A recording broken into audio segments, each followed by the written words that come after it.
stimulate the mental. Time to strategize, huddle up, where's your circle? I can feel the movement radiate through the convo. Talk is cheap, turn your faith into work.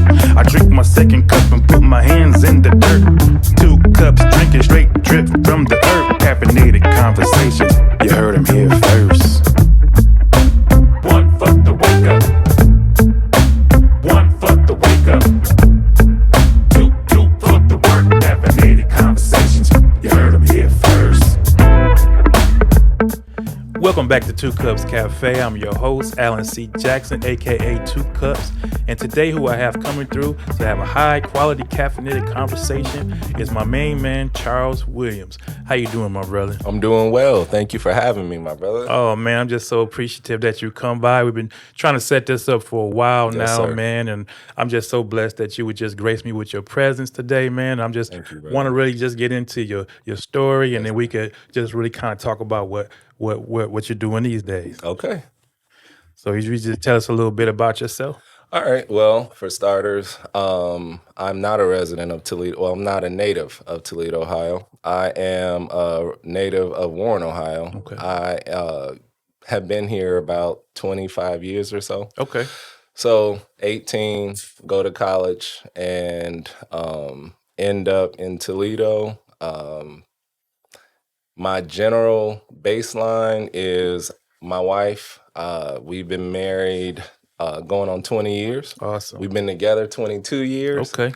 We have 9 children. So I'm sure you'll be asking more yeah. detailed questions, but I'm giving you the overview. Okay. So I was blessed to have a wonderful father and mother coming up. One of 2 children, just small little tribe there. Yeah. But yeah, been here, and I am a social worker. Okay. My direct titles, I'm the Diversity, Equity, and Inclusion and Strategy Manager. And I work for Lucas County Children's Services, been there 20 and a half years. So that's my overview. Okay. And so I don't want to over talk because Right. you might be asking me specifics in the follow-up question. No, definitely. The reason why I asked you to come and just speak, I met you some years ago. I would say a few, but it's been a number of years now. And what stood out to me was in the social work field, which I'm also indirectly involved in the social work. But in that field, a lot of times you see mostly women, you meet a lot of decisions are made by women. And then when you sat in on a staffing for one of my young men, and when you came into the room, immediately it was like a different feel, a different presence. And I was like, yes, like we got something going here. And we dealt with, talking with a young man, and for them to see men, like I run a group home, as you know, but like mostly all my staff are male. They look like, me. They're men, manly men. We cook the meals. We tell them about washing their clothes. We the ones waking them up for school. I mean, so when I met you, it was just like a kindred thing that kind of went off inside of me. And when I started doing this, I said, I need to talk to Charles and just kind of get where that came from in you. To be in that position to help young people. And then you say you have 9 children. So if you could just give me you gave me an overview before, but you could dive in wherever you want to at this point. All right, I'll start with representation. So representation is everything when it comes to especially social work. Okay. Because the populations that we tend to service are minorities. Right. They are overrepresented in every category.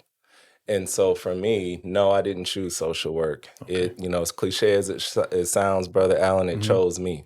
So my first job was at the age of 14. All right. Well, actually 12. We all had that paper route. So at 14, though, was my first official job. And I worked at a community center. And being a mentor at 14, I loved it.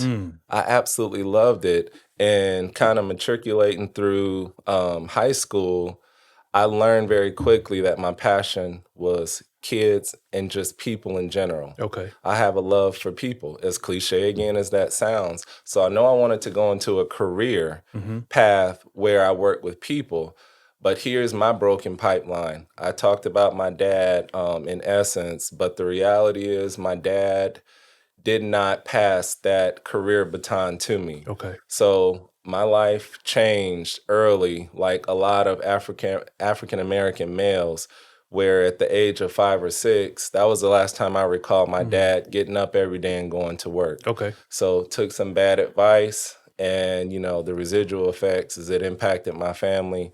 My mother couldn't, she did her best to try and carry the load financially, but she became ill. So as far as modeling in the home, financial stability, and having that direct pipeline to what I wanted to do, Yes. I didn't know. Okay. And like a lot of the educational system in the country, it's not a platform that really helps you specialize in what you want to do. Right. The pipeline is basically go to college. Go to college. Yep. Secondary trade. Mm-hmm. But that's it. And so for me, I was always smart enough to go to college, so I'm going to go to college. So a group of my friends and we were like, hey, it's basically like throwing a dart at let's try the university. Because everybody knew they wanted to get away from the city. Okay. Everybody wants to get away from their native area. So it's like, all right, let's go. And we all ended up here.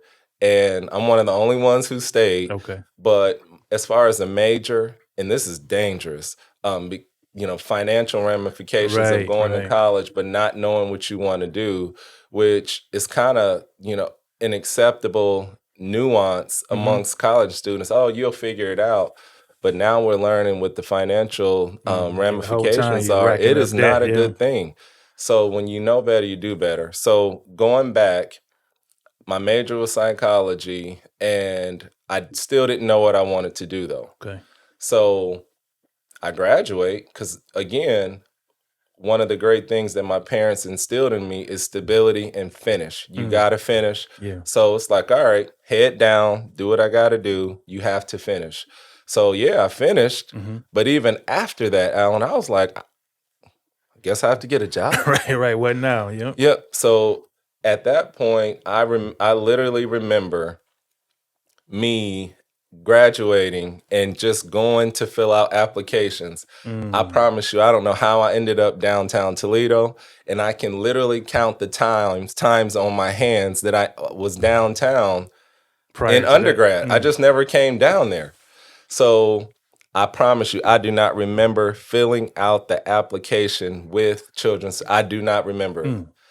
I do remember getting a call, and I do remember getting an interview, because for my family, my family as a whole, my extended family, it's like, you got to work. Yep. You got to do something. So, and you got to go to school. Okay. And so next thing you know, I got an interview, got the job. But prior to that, I want to talk about more of my passions. Okay. So Alan, if someone were to ask me who am I? Right. What I am a professional parent, and I am a professional dad. That is my passion. That is my profession. What I do is social work.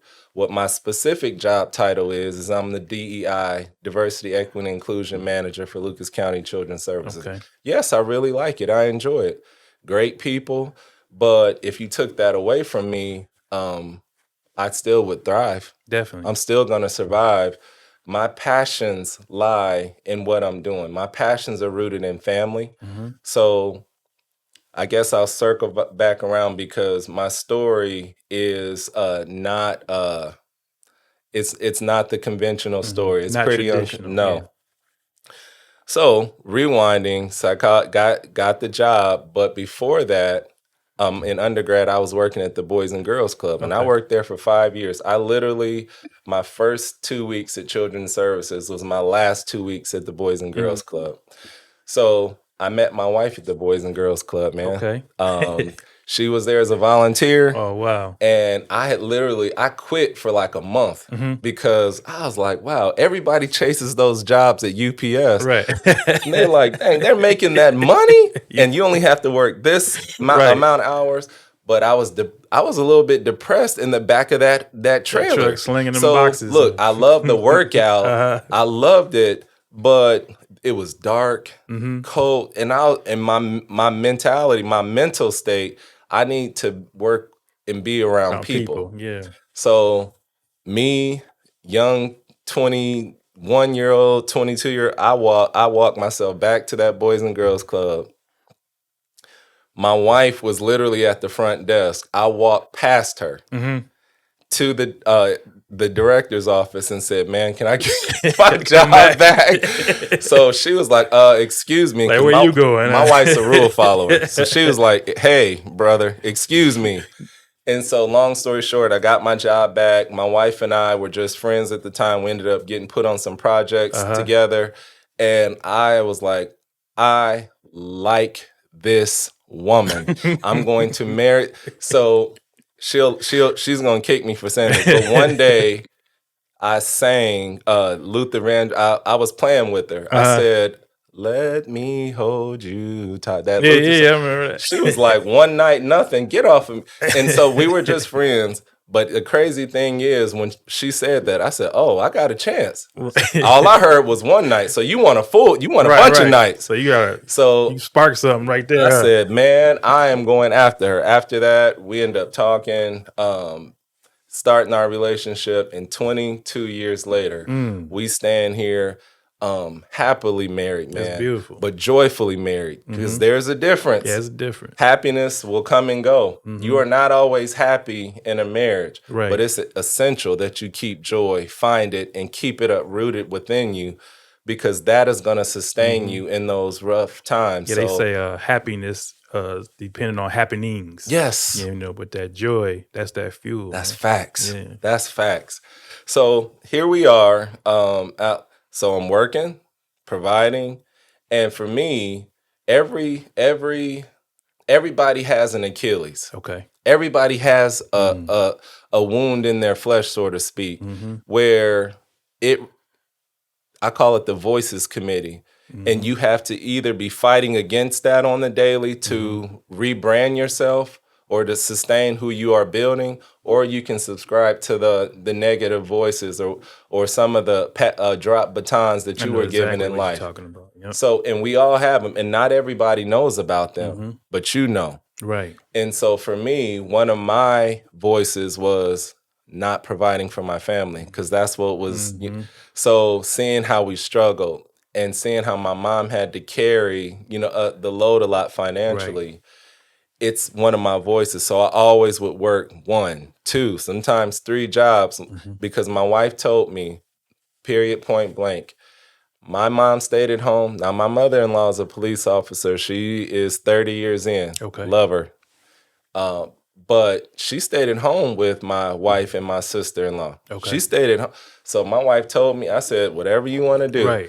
I had no plan. But see, you was gonna make it happen though. But see, my practice was to go back to what I talked about: finishing, completing, and staying the course. So I knew, look, I know I'm employable, so I would work my butt off. I would work my one job, I would work a second job, do whatever it took to provide, so that, as we started having kids, and we had our first girl. Okay.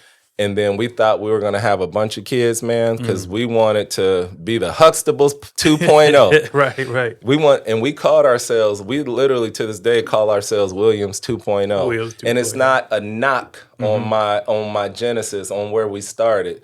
But I think, if my son called himself or his family Williams 3.0, I'll be like, go get it, son. Get it. Because it's our job as a generation to make what we were given and try and make it better. For sure. So here we are, Williams 2.0. We thought we were going to have this big family, and, life sets in. That wasn't the case. We had one, and then it became hard for us to have kids. Okay. And then my wife's pregnancies were horrible. She had a condition called,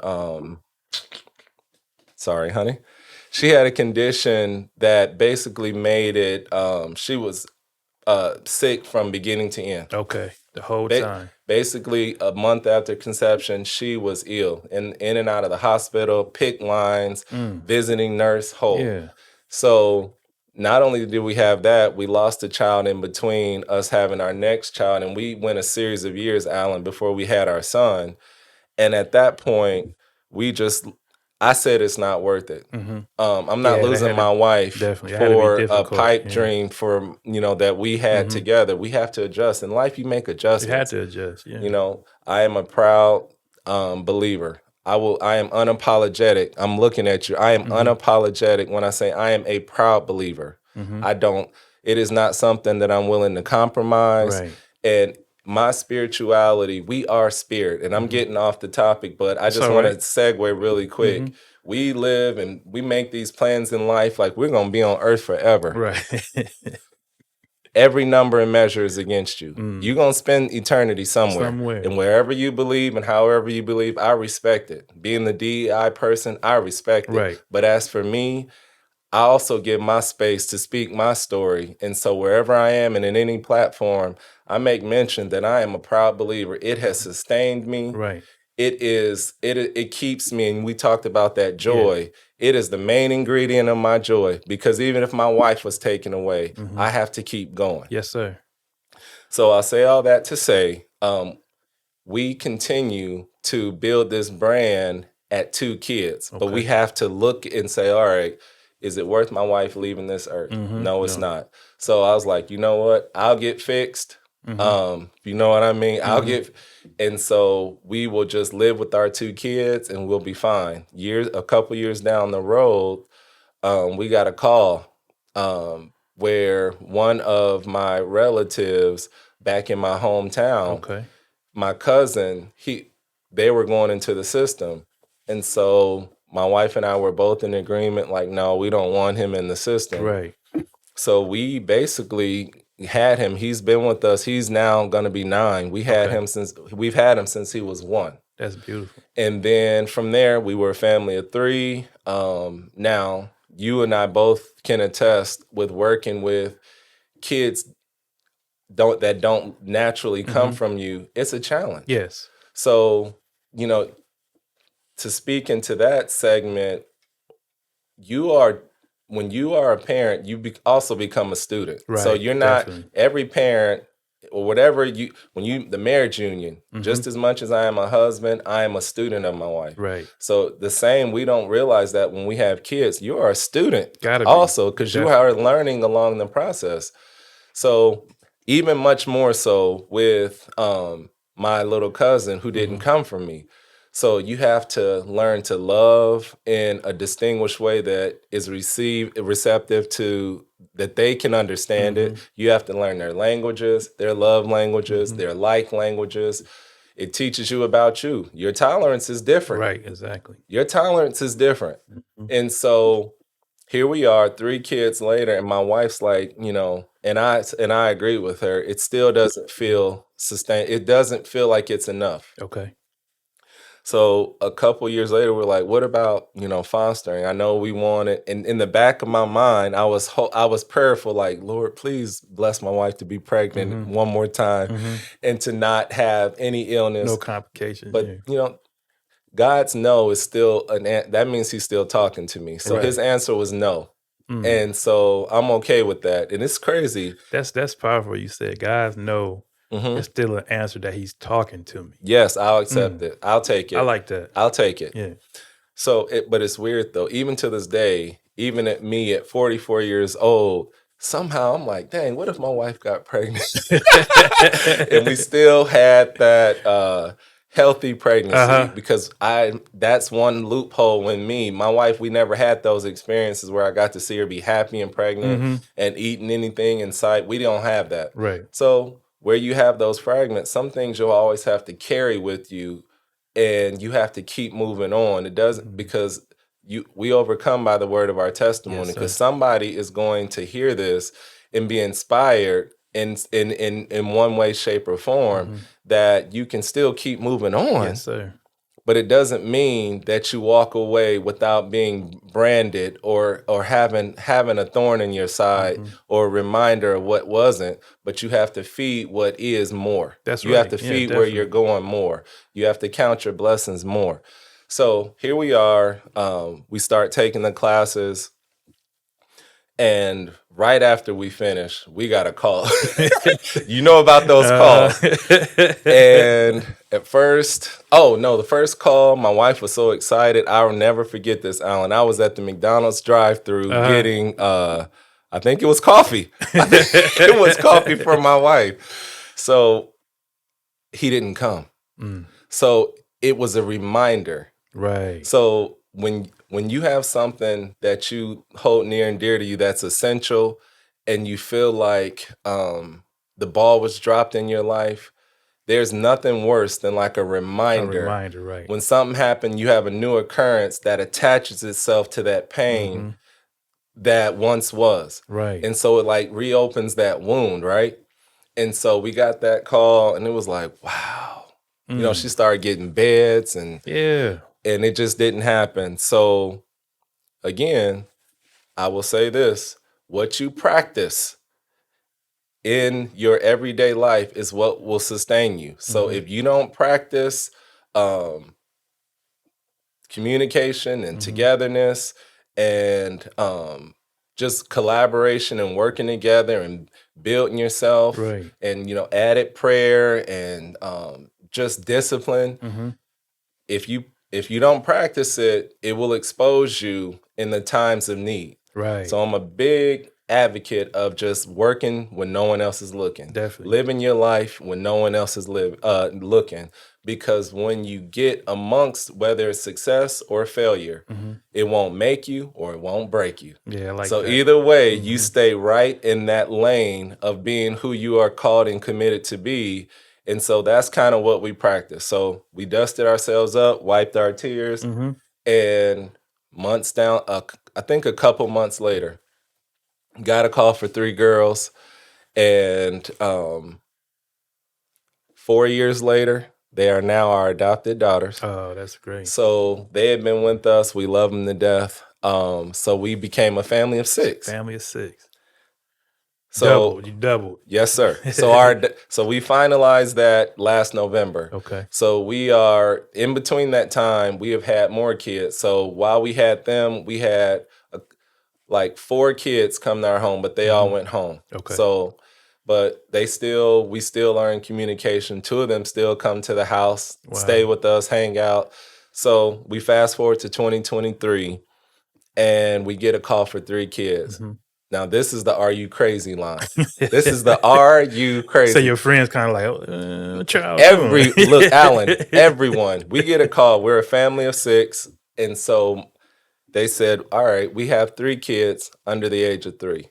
So initially I was like, because here's the thing. In the midst of all this, my wife and I realized that although we were in this continuum of practicing being in us and loving one another, we didn't really go on dates. So, I know what you mean. So intentional dates where it's like, we're going to intentionally get a sitter. And so we would go on random things, but it wasn't really until like the last few years, literally, that we started and designed days where she and I would go on dates. Right. And so I was enjoying that. And so once family was kind of gelling and we were getting settled, then we get this call for the 3. So I was like, I know how it is hard. Raising a kid is hard, let alone raising several. Right. Marriage is hard, let alone having kids. Yeah. So get the call, and my wife, who nobody is like her. I'm sorry. I'm going to say that. I'm saying it on record. My wife is a unicorn. All right, come on now. And so she is just so unique. Most men might say, oh, my wife's beautiful. Yeah, my wife's beautiful. But that ain't her best attribute. All right. The woman is, if I were to draw up a Proverbs 31, as again, as cliche as that sounds, her commitments, she loves people. Okay. She never leaves a room without making an impression. Yeah. If you say my birthday is this or that, Alan, with your t-shirt company you're building, she will remember the letters, the company, like she remembers things. She is the model of active listening. Okay. So she is you talking about charisma. She is somebody a year from now. Happy birthday. I Right, remember. right. Out of nowhere, And huh? she doesn't need a tagline or a reminder from Facebook. Mhm. It is embedded in her because she is just a natural lover of people. Wow. So she always brings every dynamic about me to another Mhm. level. So I'm so thankful that I married right. Okay, that's great. So I have to give her a shout out because she makes me better. Definitely. She challenges me without saying a word. Mm. So here we are. She says she wants to do it. I know when she says she can do it, she can do it. It's just, okay, can I reposition my mind and heart? Because, kids come and go, Yep. and, that does something to you. So long story short, um, mama said yes. So we Right. end up going with yes. Okay. So we got a 2-month-old, a 1-year-old, and a 3-year-old. So what, all the same gender, or what were the genders? So here's the uniqueness. So my family tree, and I'm glad you asked that. Mhm. So my son, who is going to be 9, Mhm. he is African American and Puerto Rican. Okay. My 3 girls are Puerto Rican, they are Hispanic, Mhm. and my one is Hispanic and African American. Okay. And these 3 babies, they are African American, First Nation. Like, they actually had to call the tribe Wow. to get clearance before they went into care. Mm. So they Are they are from this area or from? from Sandusky. Okay. They're from Sandusky. So beautiful, beautiful babies. Yeah. All smart and just unique in their own way. All of my babies are. They all But girls. the 3 that we have now Mhm. are 2 boys, 1 girl. Okay. 2 Okay. boys, 1 girl. So you got 3 boys and So 6 girls. so all total we have 1. You get to the age where you start forgetting. 1, 2, 3, 4 boys. Okay, 4 boys, 4 boys, 5 5 girls. girls. Okay. Yes. Okay. Okay. So fast forwarding to now, that's kind of the makeup of my family dynamic. Okay. So we know, look, professional dad and parent, that's my baseline. Yes, sir. What I do for a living, where I come from, but my passions, my commitments. You might not see me in blogs a lot. You might not see me on social media as much posting like that. That's not like I think it's cool. There's a very positive look at this platform. Yeah. So I'm very honored that you gave me this opportunity because here's the thing. People know me, Right. but they don't know me. Right. I know exactly what you mean. So, and it's not, and I don't care. Mhm. I really am not in a rush to get to be known. I'm living my life on purpose and in purpose. Yes, sir. So you're going to see me on the football field. You might see me at the recitals, but you may not see me on the big stage, and that's Right. okay. Definitely. No, I agree with you 100%. Like the reason why I started the podcast because I call myself 2 cups, and that's I like that. one for the wake, one for the work. And like so many things, I feel like is keeping people up at night. There's so much negativity, and I just want to have a platform to like, no, not what's keeping you up. We know the bills keep you up. You know the stresses of the world keep you up. We know, trying to in a fearful way sometimes, trying to hold on to your family, trying to further yourself in life. But no, I want to say not what's keeping you up, but what's waking you up. Yes, sir. So that first cup for me is like, what's waking me up today? What am I doing today? Good, brother. And then the second cup is for the work. Now that I've meditated, now that I've prayed, now that I've set my mind on something, like what can I do now to work towards it? And then at the end of the day, sometimes, I say I could have did this better, or sometimes I just be honest with myself, like, man, I didn't do nothing. But the next day I still have a purpose to how I'm going to wake up the next day. So like when you talk about you being a parent and you talk about being your family, that's what wakes you up every morning. Yes, sir. Like that resonates with me so much because I remember, like I tell my young men I work with, the only smart thing I ever did as a young man growing up, I graduated at 17 years old because I had one of them September birthdays, right? Got it. So the only Blessing. smart thing I did was graduate high school. That I didn't have no plans. I didn't have no foreseeable purpose. I know I didn't want to go to the military because I didn't really want nobody telling me what to do. Like I wrestled, I played football, but I was like, I don't want to wake up every day somebody yelling at me, telling me what to do, because I didn't really enjoy Same, people telling me what to do. So I same. always try to put myself in a position where you didn't have to talk to me. Like in class, I wasn't in class. I didn't want the teacher talking to me. Hmm. So I know I didn't want to go to the military. Hmm. And I was like, I don't really want to go to college. There's nothing that had my interest that I wanted to do in college. So Respect. I just at least told my mom, I said, well, you know what? I'm gonna go in January. I'm gonna I go. love it. I'm gonna go in I January. love That's what it. everybody says whenever they Yep. want to go. I'm gonna go in January. Yep. So what ended up happening was I had a teacher.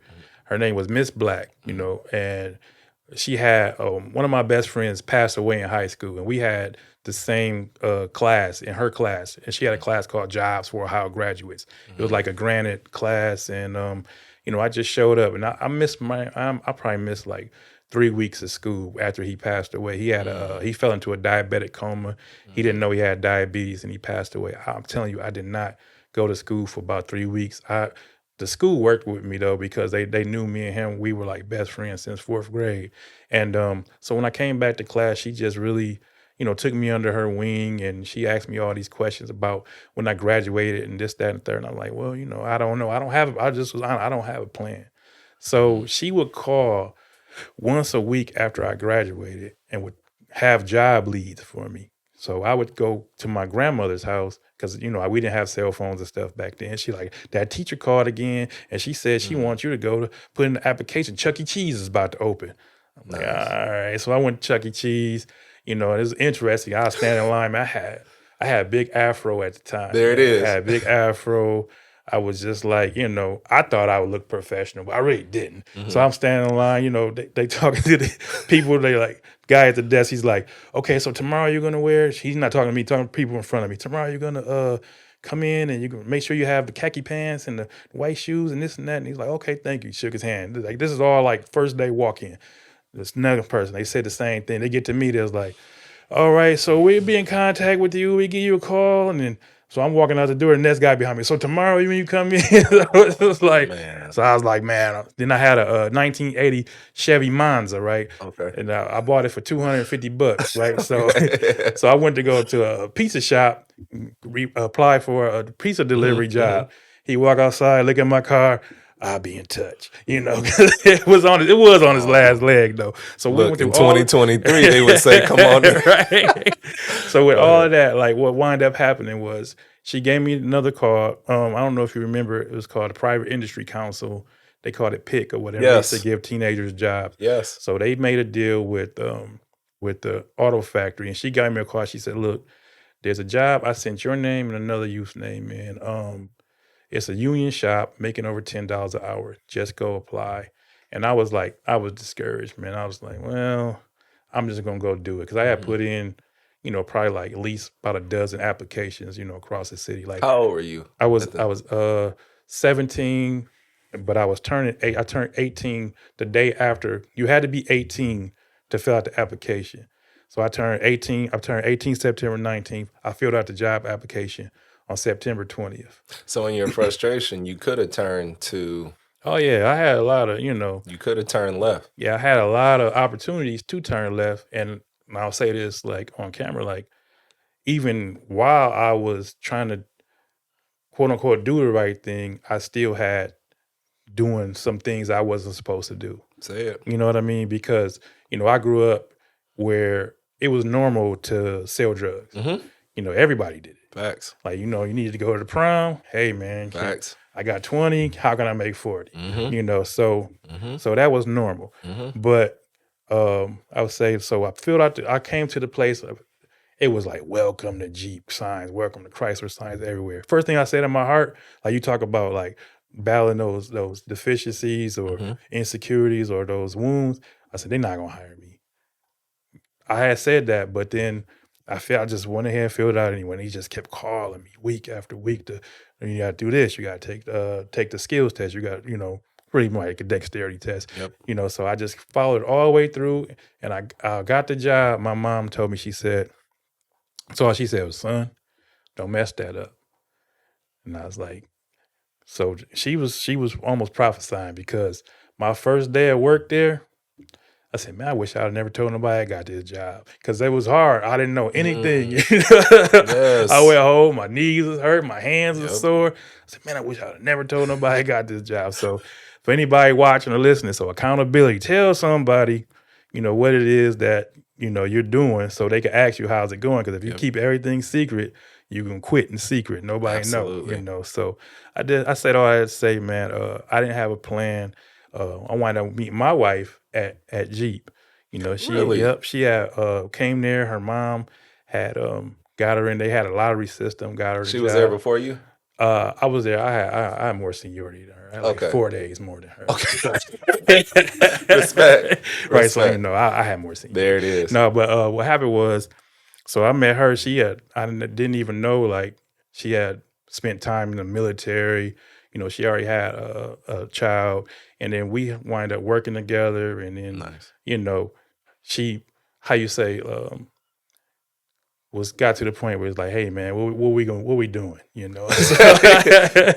our baseline? Where are we going? Yeah. So where are we going with this? And she didn't know this about me, but the way I grew up, all I wanted was just to have one person and just that person loved me. I loved them. I wasn't looking for nothing. Like in high school, if a young lady tried to talk to me, we get to talking and stuff, she'd be like, well, you kind of like, I'm looking for just a friend or somebody, just kind of hang around with, mess around with, Mhm. but you more like a serious type of a relationship person. Like I don't want to do that to you because that's not what I want to do. Alan, if I could say this, your story is amazing, and I just love hearing it. I just want to say on the record, for those that are watching, you have two African American males. The narrative about African American men is that we are frivolous, Mm-hmm. that we are hopping around, rolling stones. So Right. you have two African American males with the same initiative to have family, to love one woman, Mm-hmm. and raise a standard to keep generational blessings and stability flowing from one to the next. So I just have to say that Yeah, for those watching and for the definitely. people in the back, you got two here Right. that are proud and prided in being rooted in family and loving a woman. Yes, sir. So I got to say That's that. it. Yes, sir. We've been married almost 27 years, man. Almost 27 years. Like you said, we had ups and downs. I mean, she had things that she battled with. I have things that I battle with. One of the things that I'm trying to get out of, and that's, doing this platform is helping me with that, is that I internalize everything. Hmm. So like I try not to show emotion. I try to shut down. That was one of my coping mechanisms as a teen, is I would just shut down. You want to go to the movies? I don't care about no movies, but I ain't had no money. You know what I mean? Yes. You want to do this? So when we first got married, I wouldn't window shop. I didn't want to plan for the future. I didn't want to do none of that because I didn't have the money in my pocket. So I don't want to talk about it. We should buy a 100%. house. Like, I don't buy no house. Well, we should go, on vacation. I don't want to go on no You vacation. preaching, you know that, right? No, I'm serious. You are speaking to my reality. Okay. Not like you go forward and you know that you have to provide. You know you need the Right. house. You know you need these things. But the how, when we aren't given the blueprint, when it's not modeled and given to us, although we have done better than our parents, Right. you still have these things where I look and I'm amidst different cultures and I'm like, wow, they go on vacation. They have this extended family and Right. they seem like they're all plugged in, resources and you are in the community and you look the part, but inside you're Right. like, You how do still they do that? disconnected. Yeah. Why can't I do that?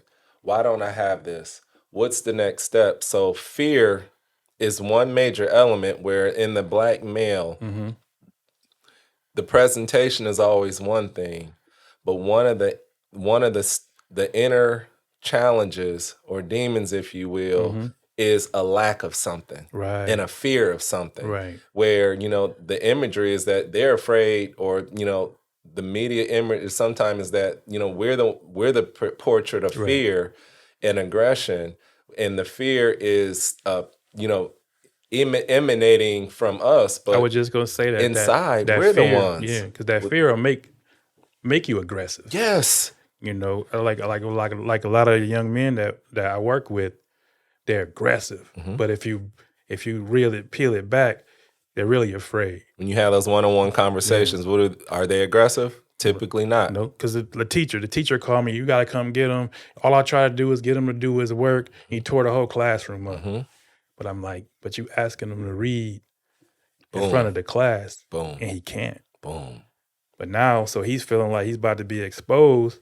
So he is aggressive. He feel like you backing him into a corner. Mhm. So best way to do, I'm just gonna flip this place upside down, go home. Mhm. You know, so our fears a lot of times come out, like you said, like the black male was looked at as aggressive, as intimidating. But when you peel a lot of that back, it's just a mask, the insecurities and the fear that Mhm. he's living with, like how I'm going to provide, Yes, sir. how I'm going to take care of my family. Oh man, I noticed like my heart been beating fast, but I don't want to go to the doctor. You know, I noticed like, you know, my shoulder messed up, but I don't want to go to the doctor because that fear, like I got a thing with the dentist. My wife would Mhm. tell you, like, I am Respect. definitely afraid of the dentist. Like, I went to Respect. the dentist one time, and I don't know if they didn't have enough numbing stuff in there or what, but that brother tore me up. Oh, So never forgot it, huh? man, I started sweating. She started. We gotta go to the dentist. I'm like, so Respect. so My wife has that same fear. so it's like, man, that fear will cause us to shut down and to, like I said, be aggressive or voice things that aren't really where we're at with it. Absolutely. But if we don't take the time, like you said, you approach your fears. I mean, I don't know if we said that on camera. We talked about that Yes. beforehand. But if you could talk about that a little bit, those things that you are dealing with, but you just face them head Absolutely. forward. So I will say this again, when my family is my why. Mm-hmm. So kids don't ask to come to this earth. I think I said that we are not only supposed to be models for their learning, but facilitators, which places you as a student also. Okay. So in the process of being a husband and a father, my wife didn't ask to be under my covering. I asked her. Mm-hmm. So with that being said, they are my responsibility. So it is my responsibility to face Yeah. those inadequacies Mm. every day. Now, again, for those watching, you don't just jump up and say, I'm going to punch, my fears in the mouth. Right. It's one decision at a time, Mhm. one yes at a time. Example, I'm an introvert. Okay. So I'm up this morning thinking about this interview, and Okay. people who meet me, Alan, they're like, you are not an Yeah, I would have never introvert. guessed that. You Yeah. are not, but I absolutely am.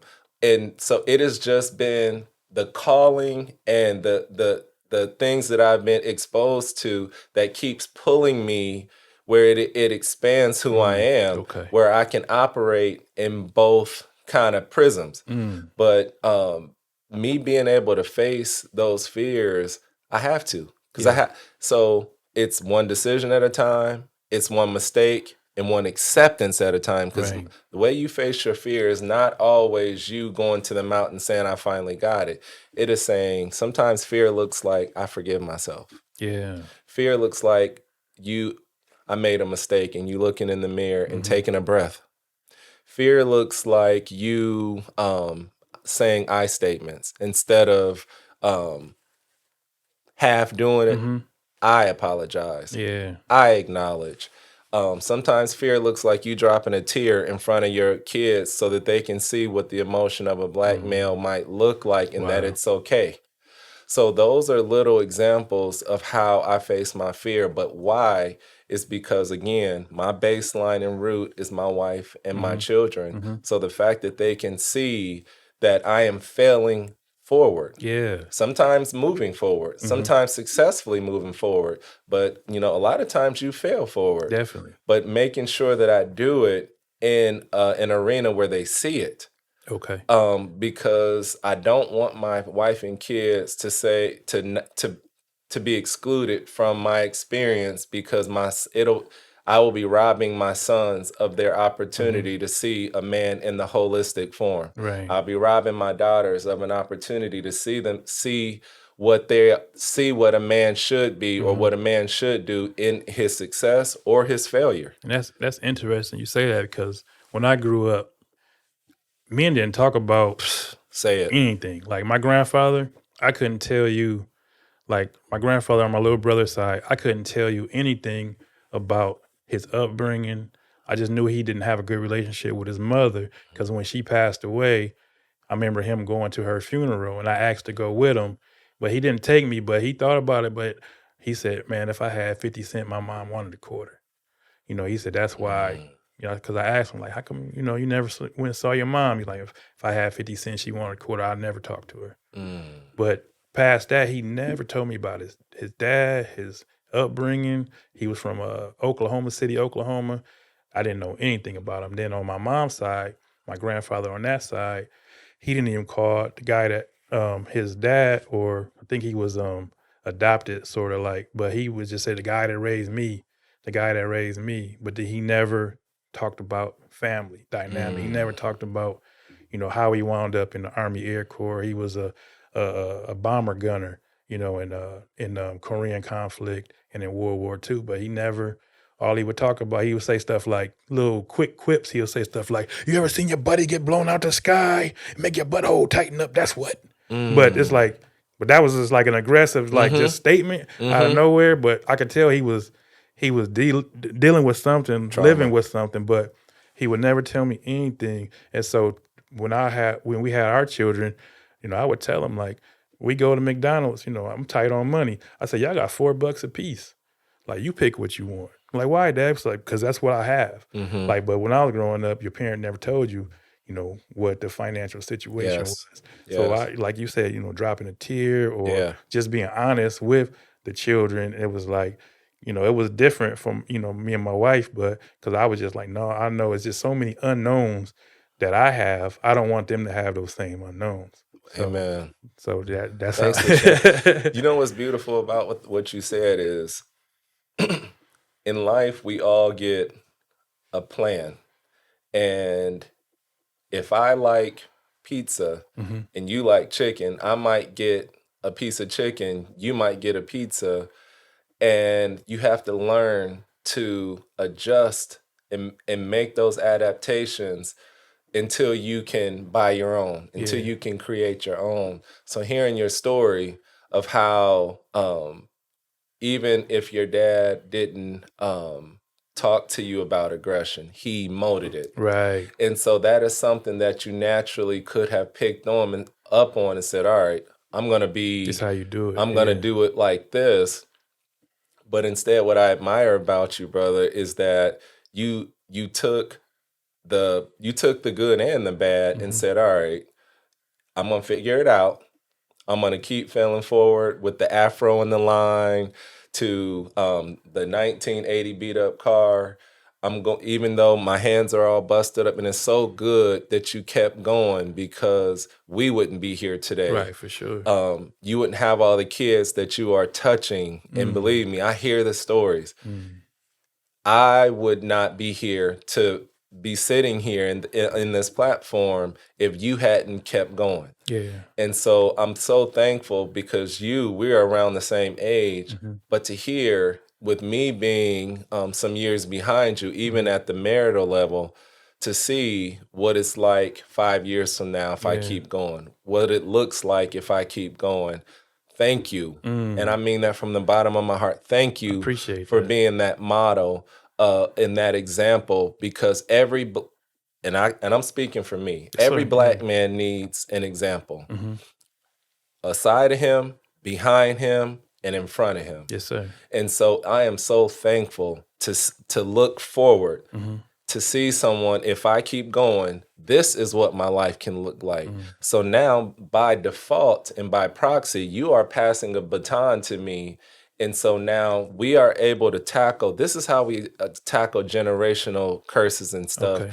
generational drama through modeling. It's a each one teach one philosophy. So Mhm. if you major in living your life proudly and confidently and respectfully in the lane in which you've been given, Yes, and you sir. grow something from that and be proud of it, and not keep looking to the left or right, Mhm. trying to be everything to everybody Right, and right, right. everything at once.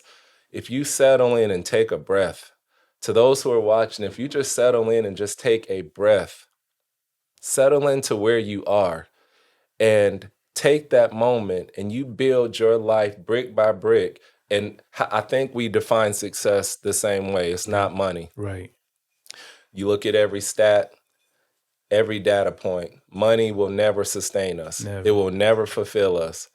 But the fact that you live your life from the inside out, and for other Black little boys to be able to see that a man who is strong and all those things that they might admire and aspire to be, but to know that you don't have to raise your voice, Right. that you don't have to point to just sports as their way of getting out, Right. that you have a beautiful Black woman, which is another myth that you are kicking in the butt, Right.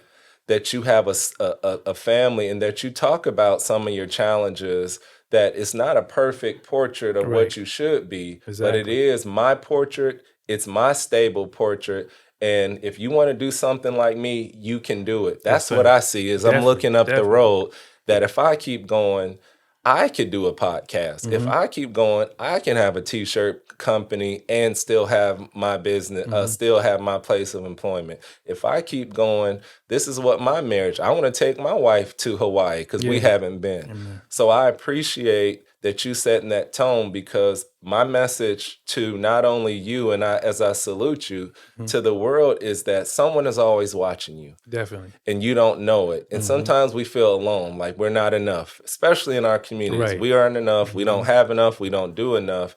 But I'm telling you, that's false. Yes. Someone is always watching you. And the fact that, if 50 people see this, all you need to reach is one. Yes, sir. I'm not big on, the million people don't need to, but if you can spark one, Yes. as Tupac said, if you could spark the brain, Yeah. if you can spark the brain of one that's going to change the world, then we've done a lot.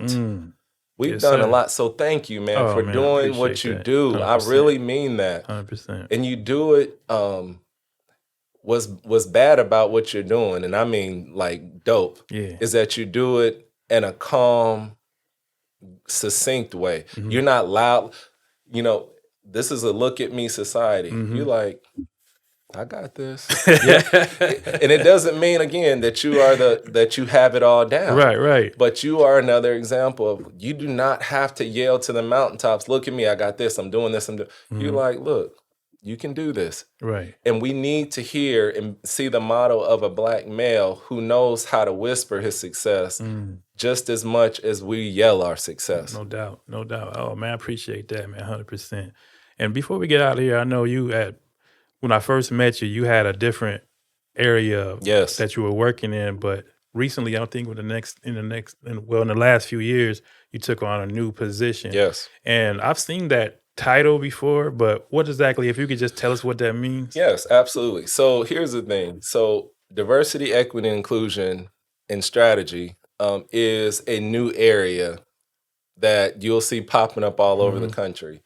So due to some of the racial injustices lived out loud on film over the last series of years, the country has come up with this program, this occupation, where diversity, equity, inclusion, and strategy. Diversity asks basically who's in the room. Okay. And I'm just going to break it down in layman's terms before Okay. we talk about the specifics.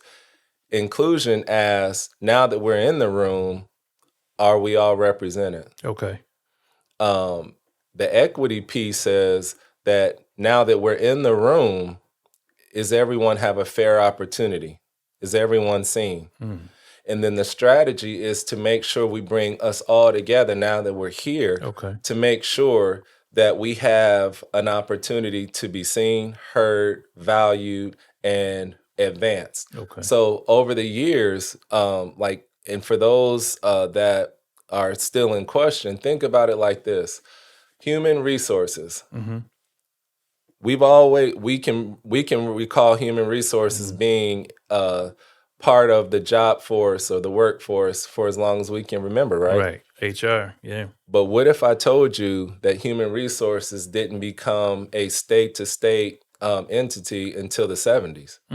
So in and of itself, it's only 40 something years old, Okay. where it's been a stable platform in every In every company. company. Okay.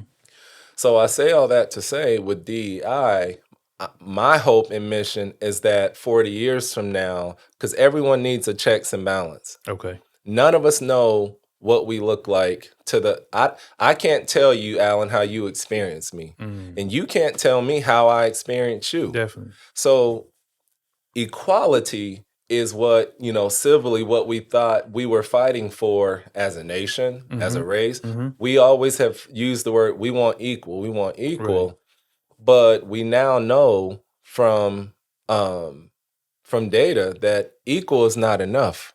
Mm, Because just because you give me the same job, but I don't have, say you give us the same job, but I don't have the resources or the ability mm-hmm. to maintain it or sustain it. Right. So if we both get a job, but I don't have the khakis, Mm-hmm. you give me the job, but I don't have the makeup to come to the job and work every day, Mm-hmm. then I ain't gonna keep my job, Right. Alan. Because you're out of uniform. Right. Yes. Right. And so now equity is what we now know that we need. We need fairness in the same thing. So where I might need a job, but I might need 3 pair of khakis too. Okay. So you might already have the 3 khakis, but I don't have any. So being able to look and create space too. Mm-hmm. Creating a space where it's okay for me to say, I I need don't three have pair it. of Right. khakis. Right. Right. You know, we need to create those spaces for other people to be able to not only evaluate the process, the policies, our practices, but to evaluate ourselves. Mm. As we're moving into AI and we're moving Mm-hmm. into, this world where we're becoming more detached. We got billions of people on the earth, but we're becoming more isolated. Okay. Our practices reinforce that we're becoming more isolated from one another. Our socialization that which helped build who Mm-hmm. we are as Right. a nation, as a people, as a world, we are now getting away Separate. from that. So with that being said, the DEI lens allows us to come back together to reevaluate who we are, what we look like, how we're doing, and to be able to challenge ourselves in a safe space to be able to say, well, we were doing that wrong. Okay. Let's build this together. Mm. So I make sure in whatever I'm working on that I don't do it in a silo. It's not because Charles said or the Mm-hmm. DEI manager said it. I always work directly with a people or a person or a system so that when we get on the other side of what we're working on, you can say that we built it together. Yeah. Okay. So that's what the lane of DEI is. Makes sense. That makes sense. Like you said, that term has been popping up Yes. a lot of places, and I never had anyone explain it. So Yes. I appreciate that, Yes, man. sir. Well, man, I just enjoyed you coming on, Man, it was a man, blast, man. and just to finally just get the chance to sit down and talk with you. And I hope, man, and pray this won't be our last conversation, Yes, man. And absolutely. I appreciate you, man. I Likewise. appreciate you talking about your family. I appreciate what you do in the community as far as your Thank you. profession. And like you said, I inspire you. You inspire me. Like I Thank said, when you. I first saw you, I first met you, I was like, oh man, I like this guy, man. Just because of the way you carry yourself, the way you speak, the way you treat people. And I know that, man, in your DI process, man, you're gonna be very successful and Thank you, and sir. helping, like you said, can make a model that the whole country can follow. Blessings. I received that. Yes, sir. I So look, when that happens, I'm coming right back here okay. because you spoke it. Amen. All right. Thank you. Thank you. All right. This is Alan C. Jackson once again, man. I just hope you enjoy our caffeinated conversation.